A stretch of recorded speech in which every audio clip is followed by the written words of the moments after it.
आज का पहला सवाल देखते हैं। भारत ने वर्ष 2024 के लिए G20 बैठक की अध्यक्षता किसे सौंप दी है?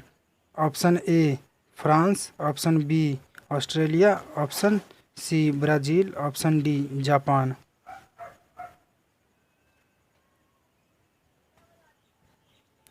तो इसका राइट आंसर है ऑप्शन सी, ब्राज़ील को भारत ने G20 की अध्यक्षता सौंप दी है। नेक्स्ट सवाल में क्या कह रहा है? नेक्स्ट सवाल में बास्तील दिवस परेड में भारत के तीनों सेना भाग ले रही है। यह जो परेड है वो कहाँ हो रहा है? Option A America, option B Singapore, option C France, option D रूस।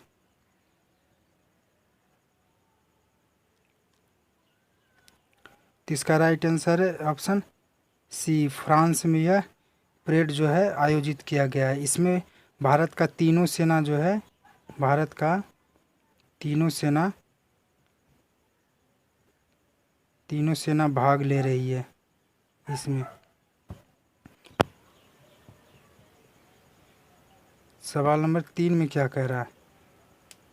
सवाल नंबर 3 में दादा साहेब अंतर्राष्ट्रीय फिल्म महोत्सव 2023 में किसे सर्वश्रेष्ठ फिल्म का पुरस्कार प्रदान किया गया है? Option A Kashmiri file, option B RRR, option C Elephant Whisper, option D Tanaji.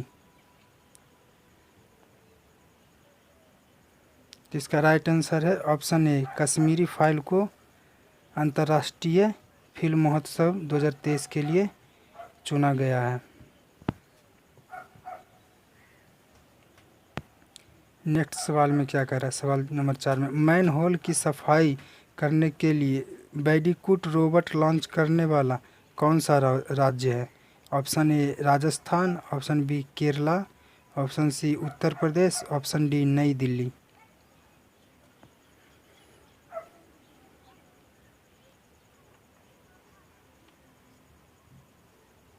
तो इसका राइट आंसर है ऑप्शन बी, केरला जो है ये बैडीकूट, यानी मैन होल की सफाई के लिए। समझे इस बात को, जो मनुष्य का जो मलमूत्र होता है उसकी सफाई के लिए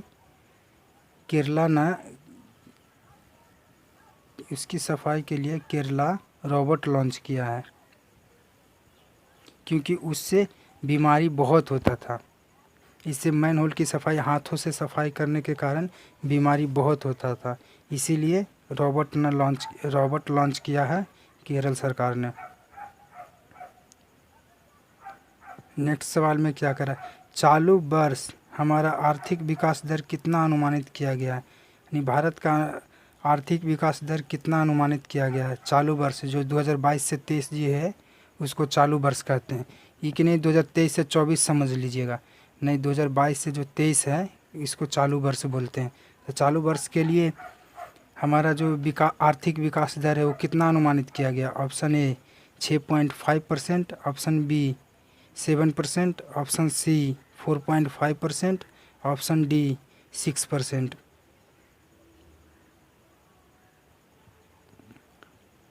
तो इसका राइट आंसर ऑप्शन बी 7% अनुमानित किया गया है। नेक्स्ट सवाल में क्या कह रहा है? नेक्स्ट सवाल में भारत का पहला हाइब्रिड रॉकेट हाल ही में कहाँ लॉन्च किया गया है? Option A Tamil Nadu, option B Telangana, option C Andhra Pradesh, option D Gujarat.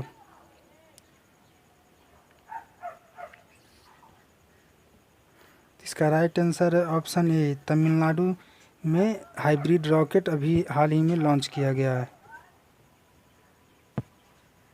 Next सवाल में क्या कह रहा है? महिला T20 वर्ल्ड कप में सर्वश्रेष्ठ विकेट लेने वाली खिलाड़ी कौन बन गई है? यहाँ पे गलती हो गया, यानी सर्वाधिक विकेट लेने वाली खिलाड़ी कौन बनी है? Option A Shabnim Ismail, option B Jhulan Goswami, option C Deepti Sharma, option D Smriti Mandhana. इसका राइट आंसर है ऑप्शन ए शाबनीम इस्माइल। सवाल नंबर 8 में क्या कह रहा है, 2023 में भारत की जीडीपी वृद्धि दर कितनी रहेगी? Option A 6.5%, option B 7%, option C 5.5%, option D 4.5%।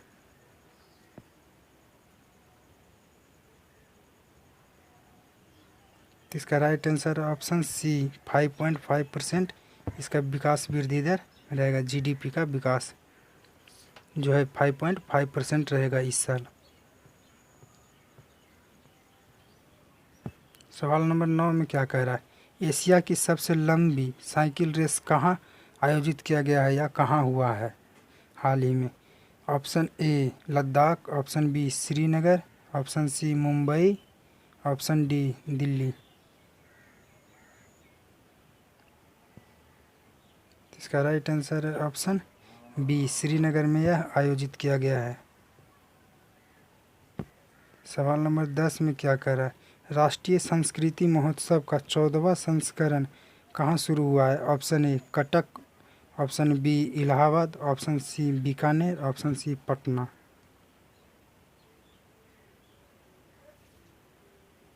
तो इसका राइट आंसर है ऑप्शन सी, बीकानेर में आयोजित किया गया है। अब देखते हैं महत्वपूर्ण सवाल। इसमें आपको मिसलेनियस प्रश्न मिलेगा जिसमें साइंस, आर्ट्स, स्टैटिक जीके और हिंदी का 1-2 प्रश्न मिलेगा।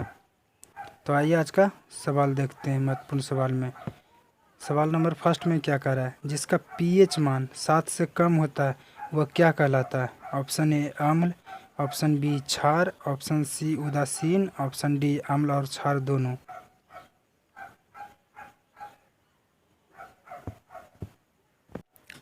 तो इसका राइट आंसर है ऑप्शन ए अम्ल। अम्ल कहलाता है। और 7 से अधिक पीएच मान रहने पर क्या कहलाता है? जब 7 से अधिक पीएच मान रहेगा उसको क्षार कहते हैं। और 7 पीएच मान रहे तब, अगर पीएच वैल्यू जो है पीएच बराबर 7 रहे तब उसको क्या कहते हैं? उसको उदासीन कहते हैं। उसको उदासीन कहते हैं जब 7 पीएच मान रहे तब।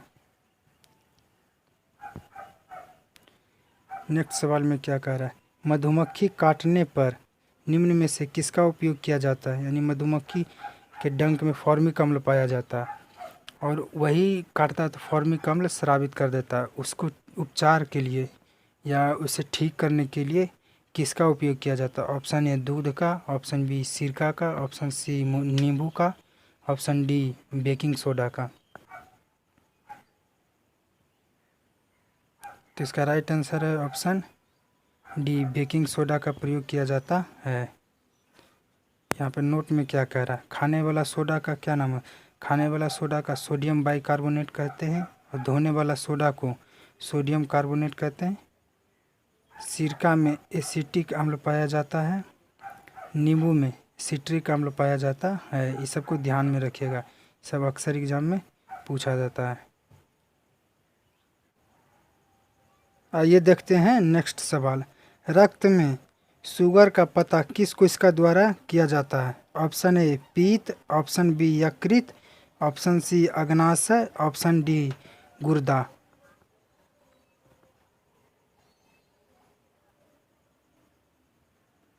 इसका राइट आंसर है ऑप्शन सी, अग्नाशय द्वारा पता किया जाता है।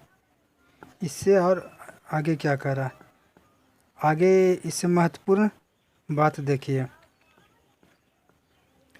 इंसुलिन अग्नाशय के एक भाग लैंगरहैंस की दीपिका के बीटा कोशिका द्वारा स्रावित होता है। इंसुलिन किससे स्रावित होता है इससे आपको पता चला। लैंगरहैंस की एक दीपिका सेल होता है, बीटा सेल होता है, उससे इंसुलिन स्रावित होता है। इंसुलिन के कम स्रावन से मधुमेह रोग होता है। इंसुलिन के कम स्रावन से यानी कम स्रावित होगा इंसुलिन तो इससे मधुमेह रोग हो सकता है। यकृत से पित्त का स्रावन होता है, यानी यकृत से लीवर से पित्त का स्रावन होता है। क्वेश्चन हमेशा पूछता है कि पीत का स्रावन कहाँ से होता है? तो यकृत से होता है। नेक्स्ट सवाल में क्या कह रहा है? गोबर गैस प्लांट में कौन सा गैस उत्पन्न किया जाता है? Option A carbon, option B hydrogen, option C oxygen, option D methane. Option D methane. Methane gas का उत्पादन किया जाता है गोबर गैस से। नेक्स्ट सवाल में क्या कह रहा है? राष्ट्रीय गान जन गण मन के रचयिता कौन है या रचनाकार कौन है? ऐसा ये एसएससी में अक्सर सवाल पूछा जाता है कि गान जन गण मन का रचयिता कौन है। ऑप्शन ए में भीमराव अम्बेडकर, बी आर का मतलब वही भीमराव अम्बेडकर। ऑप्शन बी में क्या कह रहा है? ऑप्शन बी में डॉक्टर सच्चिदानंद। ऑप्शन सी में क्या कह रहा है? रविंद्रनाथ टैगोर। ऑप्शन डी में गोपाल कृष्ण गोखले।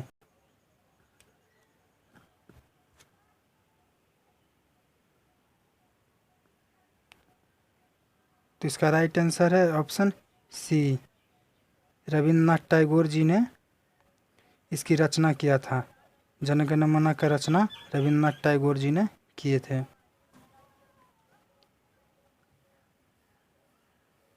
नेक्स्ट सवाल में क्या कह रहा है? निम्न में कौन सा है जो कोमल और लचीला है? इन चारों ऑप्शन में कौन सा है जो कोमल और लचीला दोनों होता?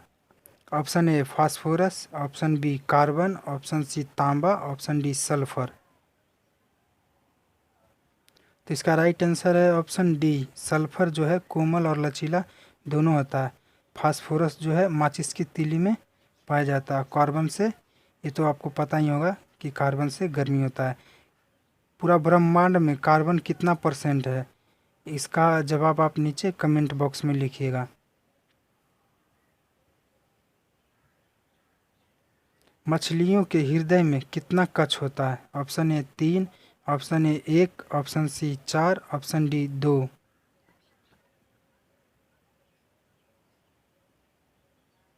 इसका राइट आंसर है ऑप्शन डी, मछलियों के हृदय में 2 कक्षीय होता है। और क्या कह रहा है? स्तनधारी वर्ग के जो मनुष्य हैं, मनुष्य का हृदय 4 कक्षीय होता है। ये सब ध्यान में रखिएगा, ये सब एग्जाम में अक्सर पूछा जाता है। मनुष्य का हृदय 4 कक्षीय होता है और उभयचर वर्ग का जो हृदय है वो 3 कक्षीय होता है। और कॉकरोच का हृदय 13 कक्षीय होता है। सबसे ज़्यादा यही कॉकरोच का होता है, 13 कक्षीय होता है कॉकरोच का हृदय। और क्या कह रहा है? केंचुआ में 4 जोड़ा हृदय पाया जाता है। ये सबको नोट करिएगा, केंचुआ में कितने जोड़ा हृदय पाया जाता है? केंचुआ में 4 जोड़ा हृदय पाया जाता है।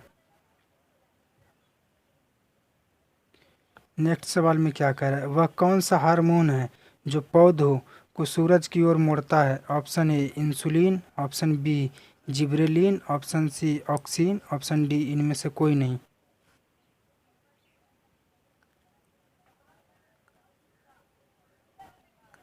तो इसका राइट आंसर है ऑप्शन सी, ऑक्सिन हार्मोन जो है वो पेड़ पौधा को सूरज के प्रकाश की ओर मोड़ता है।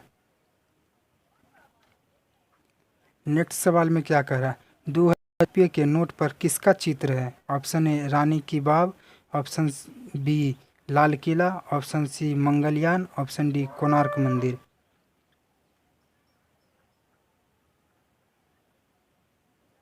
तो इसका राइट आंसर है ऑप्शन सी, मंगलयान जो है वो है 2000 के रुपये नोट के ऊपर मंगलयान का चित्र है। नेक्स्ट सवाल में क्या कह रहा है? मंत्री परिषद अपने पद त्याग करने के लिए मंत्री किसे अपना त्याग पत्र देगा? मंत्री परिषद से कोई मंत्री अपना त्याग पत्र किसे देगा?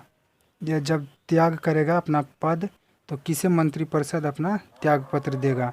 ऑप्शन ए प्रधानमंत्री, ऑप्शन बी राष्ट्रपति, ऑप्शन सी लोकसभा का स्पीकर या लोकसभा का अध्यक्ष, इन्हीं को कहा जाता है। स्पीकर हो या अध्यक्ष हो एक ही बात है। ऑप्शन डी में क्या कह रहा है? ऑप्शन डी में सुप्रीम कोर्ट का मुख्य न्यायाधीश।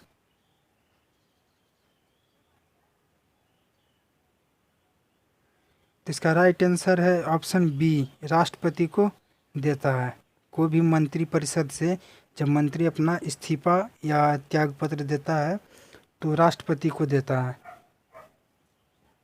नेक्स्ट सवाल में क्या कह रहा है, नेक्स्ट सवाल में क्या कह रहा है, जारवा जनजाति कहाँ पाई जाती है। जो जारवा जनजाति है वो कहाँ पाई जाती है। Option A Andaman Nicobar, option B Madhya Pradesh, option C Manipur, option D Chhattisgarh.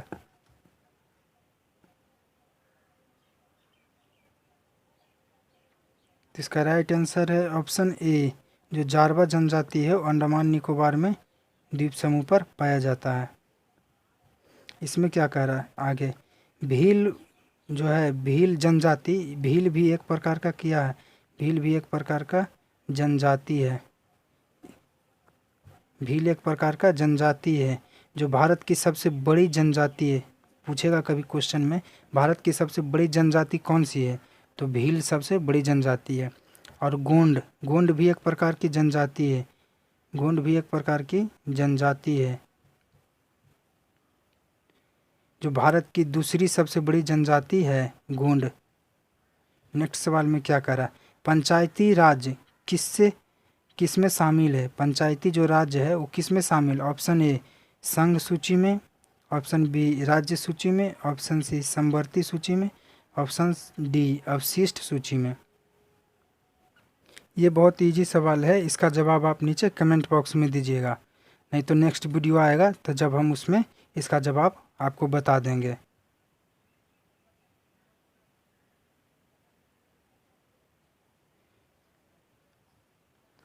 Next सवाल में क्या कह रहा है, सौर मंडल का सबसे बड़ा ग्रह कौन सा है। Option A Shukra, option A Budh, option B Shukra, option C Brihaspati, option D पृथ्वी।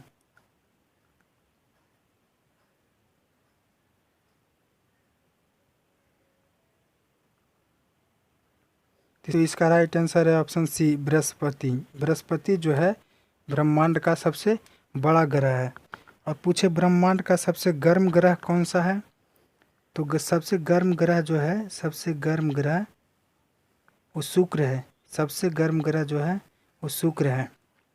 जबकि सूर्य के नज़दीक बुध ग्रह है, तो बुध क्यों नहीं गर्म है। इससे कभी दिमाग लगाए हैं कि जबकि सूर्य के नज़दीक जो सूर्य है, ये हमारा सूर्य जो है सन, इसके नज़दीक सबसे नज़दीक बुध है, सबसे नज़दीक बुध है, फिर भी बुध गर्म क्यों नहीं है। उसके बाद शुक्र है ग्रह, सबसे नज़दीक सूर्य के सबसे नज़दीक बुध ग्रह है, फिर भी बुध गर्म ग्रह क्यों नहीं है। और सेकेंड नंबर पर, जबकि सेकेंड नंबर पर है ये हमारा क्या बोलता है मौसी ग्रह, जिसको शुक्र ग्रह बोलते हैं। ये शुक्र ग्रह जो है फिर भी गर्म है। ये जब कि सेकेंड नंबर पर है, फिर भी शुक्र ग्रह इतना गर्म क्यों है, क्योंकि बुध ग्रह पर जो है, बुध ग्रह पर वायुमंडल नहीं है।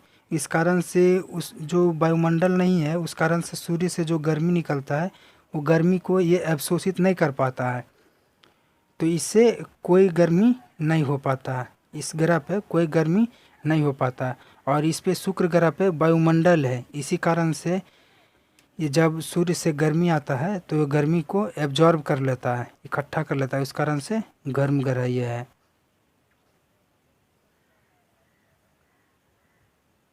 नेक्स्ट सवाल में क्या कह रहा है, भारत के किस राज्य में सूर्योदय सबसे पहले होता है। Option A Tripura, option B Arunachal Pradesh, option C Meghalaya, option D Nagaland. तो इसका राइट आंसर है ऑप्शन बी अरुणाचल प्रदेश राज्य है जहाँ पे सूर्य सबसे पहले उदय होता है। और सबसे अंत में कहाँ उदय होता है, भारत के किस राज्य में सबसे अंत में सूर्योदय होता है। तो सबसे अंत में सूर्योदय भारत के गुजरात राज्य में, गुजरात में सबसे अंत में सूर्योदय होता है, सबसे अंत में सूर्योदय होता है गुजरात में। करीब यहाँ से अंतर ये दोनों का मतलब सूर्योदय और सूर्यास्त के बीच अंतर इसका करीब 2 घंटा का अंतर है। 2 घंटा यहाँ पहले सूर्यास्त हो जाता है और 2 घंटा यहाँ बाद में सूर्यास्त होता है गुजरात में। इसी नोट में क्या कह रहा है, भारत के गुजरात राज्य में सूर्योदय सबसे अंत में होता है। वही वहाँ पे हम बता रहे थे कि भारत में सबसे अंत में सूर्योदय गुजरात में होता है। नेक्स्ट सवाल में क्या कह रहा है, भारत में टेलीविज़न, जिसको टीवी बोलते हैं, टेलीविज़न की शुरुआत कब हुआ था या कब आया था भारत में टेलीविज़न? ऑप्शन ए में क्या कह रहा है, 1956 ईस्वी, ऑप्शन बी में 1947 ईस्वी, ऑप्शन सी में 1959 ईस्वी, ऑप्शन डी में 1957 ईस्वी।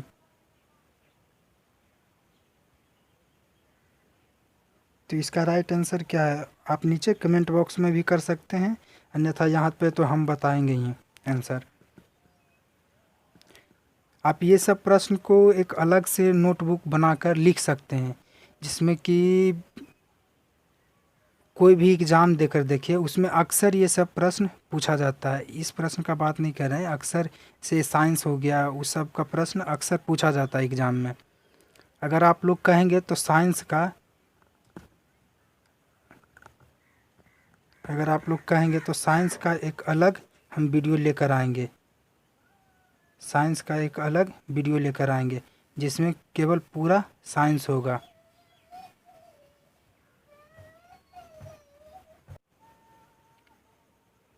तो इसका राइट आंसर है ऑप्शन सी, 1959 में जो है भारत में टेलीविज़न सर्वप्रथम लाया गया था। सर्वप्रथम भारत में टेलीविज़न 1959 में लाया गया था। पर ये टेलीविज़न जो था वो सादा टेलीविज़न था, ये रंगीन नहीं था। अब जो देखते हैं वो रंगीन टेलीविज़न रहता है ना, ये सादा टेलीविज़न था। और एक इसका जवाब आप नीचे कमेंट बॉक्स में दीजिएगा कि भारत में रंगीन टीवी कब आया था या रंगीन टेलीविज़न कब आया था। नेक्स्ट सवाल में क्या कह रहा है, ध्वनि को आँखों के रूप में कौन प्रयोग करता है, यानी कौन सा जानवर या प्राणी कौन सा प्रयोग करता है? निम्न में से ही चारों में से कौन सा प्राणी है जो ध्वनि को आँखों के रूप में प्रयोग करता है? ऑप्शन ए कुत्ता, ऑप्शन बी चमगादड़, ऑप्शन सी बाघ, ऑप्शन डी सांप। तो इसका राइट आंसर है ऑप्शन बी, चमगादड़ जो है ध्वनि के रूप में वो अपने आँखों से प्रयोग करता है।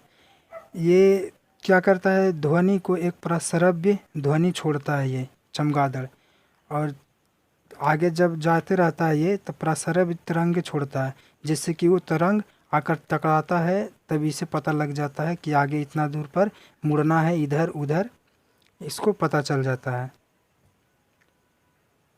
आगे क्या कह रहा है, आगे देखिए, अलमाटी बांध किस नदी पर है?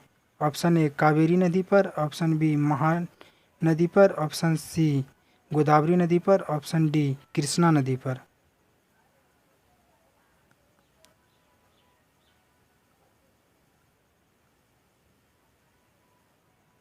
इसका राइट आंसर है ऑप्शन डी, कृष्णा नदी पर जो है अलमाटी बांध है।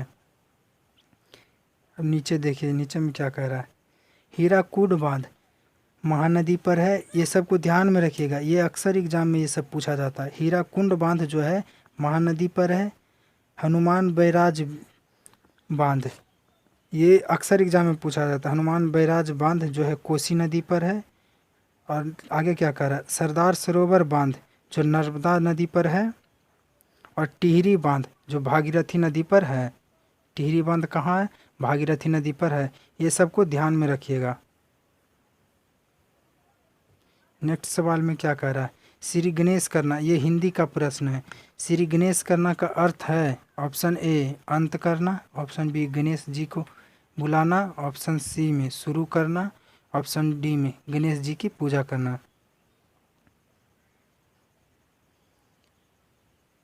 तो इसका राइट आंसर है ऑप्शन सी, इसका मतलब है शुरू करना। गणेश, श्री गणेश करना का मतलब है शुरू करना।